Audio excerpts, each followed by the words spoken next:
استنى واقبل مني البشارة الحلوة دي وبعدها قلب براحتك. أنا جاية لك النهاردة ببشارة وإشارة ليك أنت من رب العالمين سبحانه وتعالى.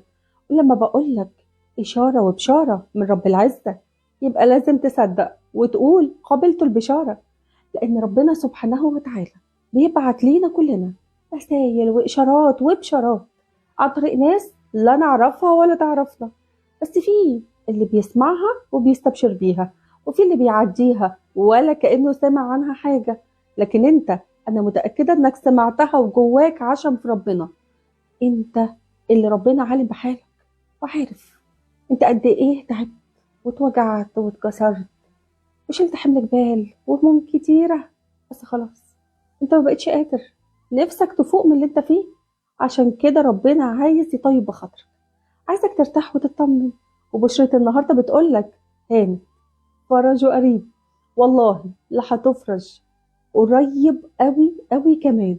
بس انت صلي معايا على الحبيب سيدنا محمد عليه الصلاة والسلام، بس مش اي صلاة. هنصلي مع بعض النهاردة الصلاة النارية. هتصلي وانت حاسس بكل كلمة انت بتقولها معايا. قول ورايا: اللهم صل صلاة كاملة وسلم سلاما تاما على سيدنا محمد النبي الذي تنحل به العقد وتنفرج به الكرب وتقطع به الحوائج وتنال به الرغائب وحسن الخواتيم ويستسقى الغمام بوجهه الكريم وعلى آله وصحبه وسلم أجمعين.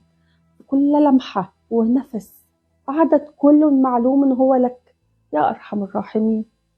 الصلاة دي سميت بالصلاة النارية لأن أنت لو واظبت عليها بنية الفرج أو بنية إن أي حاجة تحصل لك، سبحان الله، ربنا بيخلي الحاجة تحصل لك بسرعة جدا، زي ما النار بتولع في الهشيم. شايفين السرعة؟ كل ده بيحصل بفضل رب العزة سبحانه وتعالى. وبعد ما تصلي الصلاة النارية ادعي بالدعاء ده. قول ورايا: اللهم في ليلة الجمعة يا صانع المعجزات ويا رب المستحيلات أسقنا الفرج والفرح من غير حمل منا ولا قوة، وبشرنا بما يسعد قلوبنا يا رب العالمين. اللهم إنا نسألك في هذه الليلة المباركة أن تشفي من شكا ألما، وخفف عن بكى وجعا، وأرح من بات حزينا، وهون على كل نفس لا يعلم بحالها إلا أنت يا الله. اللهم إني أستودعك شقائي وتعبي وما أنا فيه وما أنت أعلم به مني يا أرحم الراحمين، فاجعله يا رب العالمين في ميزان حسناتي يوم ألقاك، واغفر لي يا رب العالمين وتغاضى عن سيئاتي بحق لا إله إلا الله محمدا رسول الله. أستغفرك يا الله وأتوب إليك. اللهم آمين آمين يا رب العالمين.